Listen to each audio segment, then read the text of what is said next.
if you could make one lineup change going into this game, or some wrinkle, either something that you're going to do differently in this game or a lineup change, give me something in this game you're going to do to try to win. If John Feliciano is healthy, why not start him over Jake Brendel? Jake Brendel is currently graded 43rd out of 45 qualified centers in pass blocking, according to Pro Football Focus. His overall blocking grade is 64.2. That ranks 40th among 45 qualified centers. His run blocking grade is pretty good at 71.1. That does rank 13th. But for me, Jake Brendel is just not a starting caliber center for a team that has Super Bowl aspirations. And when he has to go up against some of the top interior defensive linemen in the game, he gets pushed back in the lap of Brock Purdy quite often. And John Feliciano last year, playing right guard, playing left guard, playing center, had a very good season for San Francisco. Overall PFF grade of 81.2, run blocking grade of 87, pass blocking grade of 66.5, which is average, much better than Jake Brendel. He had 244 snaps at right guard, 208 at left guard, 26 snaps at center. And the season prior with the New York Giants, he was their full-time starting center with 971 snaps. So that's a wrinkle, and that's a change that I would make along the offensive line for San Francisco. Okay, here the other thing Lynch said this morning, he said the contrary to popular belief, the offensive line is playing really, really well. Don't tell me that. It's not. I can't hear that. I can't hear that. I mean, Brendel seems like he's getting abused. I love McKivitz as a guy, but he's getting beat. Banks, I think, is a couple times I've seen where the quickness inside, he's getting beat to the spot. Disappointing year for him. Yeah, quickness on the interior has bothered them. I think Trent has been average. There was a bunch of penalties in this last game, 5 of them to the offensive line. You're going to come on KMBR and tell us that the offensive line's playing well 1 week after your offensive line alone contributed for 5 goddamn penalties? I mean, what are we, idiots? I mean, come on. I mean, I don't, it's, you want to support your guys, but don't come on the radio after your O-line had 5 penalties and tell me that they're playing great. They're not playing great. They might be playing decently in certain areas, but to me, Brendel, they're getting no push in the run game at all. The last 2 weeks, they cannot run the ball. So if your offensive line just had 5 penalties and you can't really effectively run the ball, how is your offensive line playing great? It's not. And the penalties killed them along the offensive line against Seattle. How often did they drive down the field and a penalty just ruined the drive? They were even in the red zone at one point, and they had to punt on a drive because of multiple penalties. And you could talk about Pro Football Focus numbers. I just alluded to some of them, and I do put some stock in it. And I know that the Niners' offensive line pass blocking efficiency is 7th in the NFL.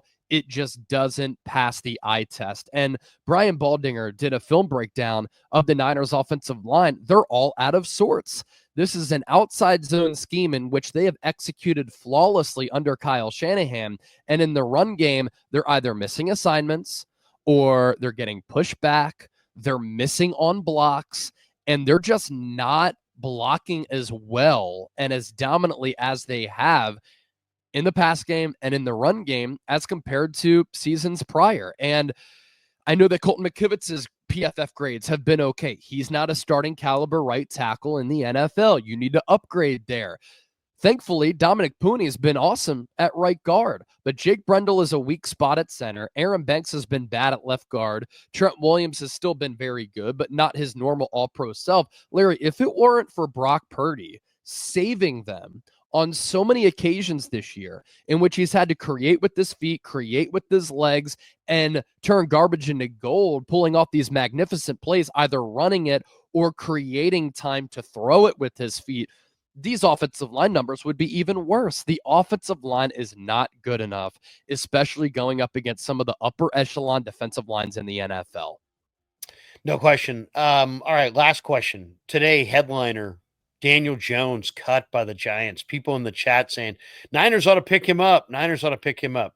I'm not a big Daniel Jones guy, but it's pretty clear what's forming here are the clouds of the offseason is that this is going to be the big reclamation quarterback offseason.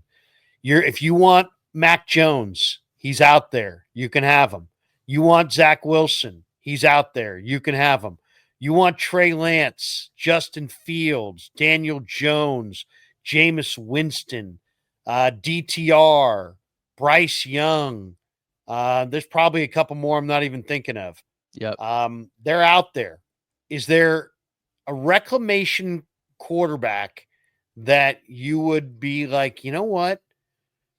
I could see Brock Purdy, a reclamation quarterback and Tanner Mordecai next year, or I don't know, maybe they keep Brandon Allen. But what do you think? Is there a reclamation quarterback that you think is interesting, that you would be interested in investing time in to reclaim his career? Because we've seen guys do it. Baker Mayfield, Sam Darnold, just the latest this year.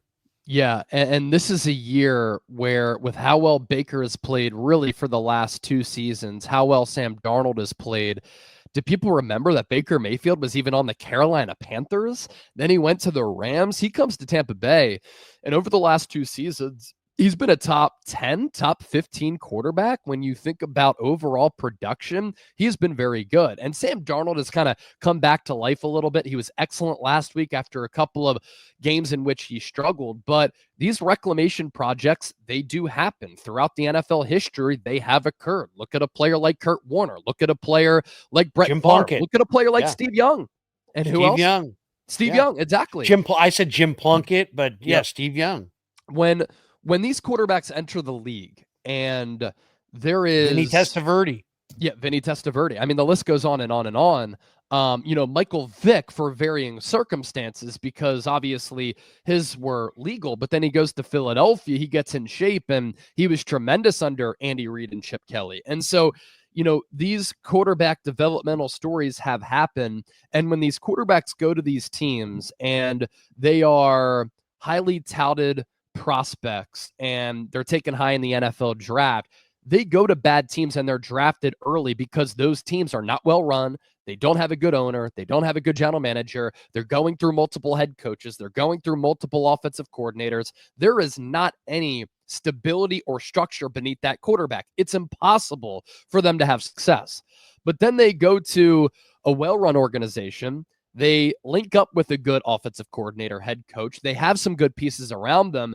That's when they're able to find their groove. Recently, it's the Baker Mayfield who matches up with Dave Canales, with Mike Evans, Chris Godwin, good run game, good offensive line. Last 2 years, he's played good. And this year, it's Liam Cohen who's bringing the best out of him. Sam Darnold links up with Kyle Shanahan and Kevin O'Connell. He's able to find his stride. So I want a player who is younger with pedigree. I'm looking at a Bryce Young.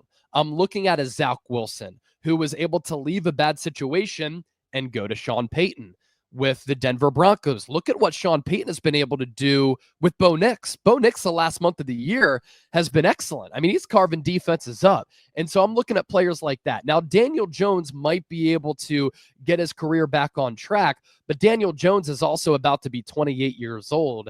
His best year of his career, his rookie year, and that was all the way back in 2019 when he threw 24 touchdowns. He has not thrown more than 15 touchdowns in a season since then. And for me, accuracy is a big issue with him. He's just way too inconsistent.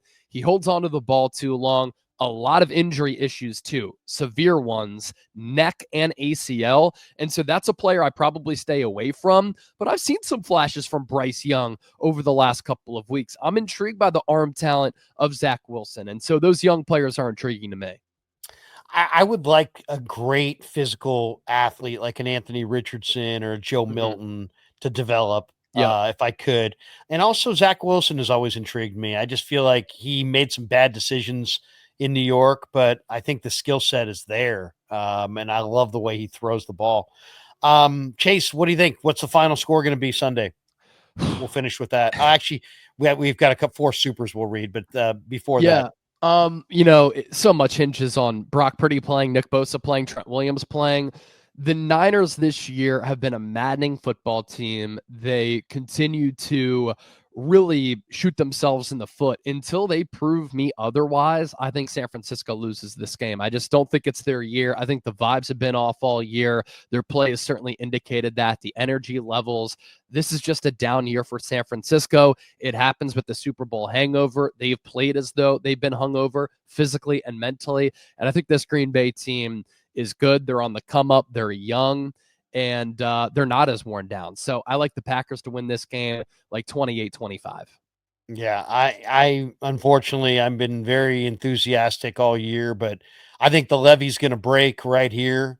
I think this is the game that's going to, vault all of our discussion into the draft, free agency, the future of the regime, all those conversations, because I think the Niners are going to get drubbed. Wow. I think it's, the pack did not show up last week and they won. They Yep. went to Soldier. The Bears ran it 5 yards a carry, dominated time of possession. If the Niners dominate the time of possession, run the hell out of it, are +1 or +2 in turnovers at the end of the day, and if Purdy plays, I think they have a shot to win. But I think Purdy may not play. I think he's not. If he does play, he may not finish. I don't think Trent's going to go. I don't think Bosa's going to go. I think the Pack's going to fire a big effort because they lost in the playoffs. They'll all show up. I think it's like 38-6, 38-6 Pack. I think the Pack dominate this game, and we're all sitting there going, they're in a totally different level. By the end of this game, we're going to be sitting there going, Green Bay's on a totally different level with a totally brighter future than the 49ers. I don't want to believe it, but I think that's it. It's interesting. If the Niners do win this game, the Seahawks, Cardinals, and Rams have very difficult schedules for the remainder of the year. And so there could be a pathway if the Niners win this game to win the NFC West. It'll be hard because they have a hard schedule, but the other teams in the division also have a tough go.